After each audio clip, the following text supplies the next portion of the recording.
day everyone! Today we will talk about the purpose of education.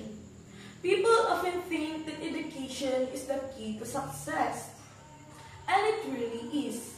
But the main goal of education is more than just getting good grades or job. The real goal of education is to teach us how to think critically, how to make good decisions in life, and how to face challenges with confidence.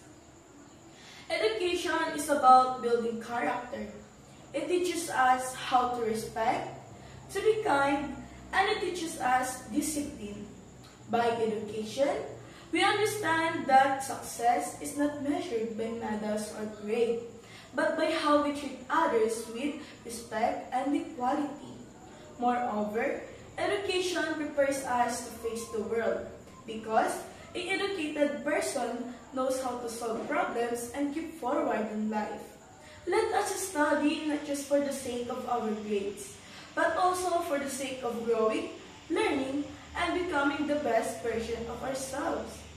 Thank you, and may we all continue learning not just for ourselves, but for the good of others and for the future of our nation.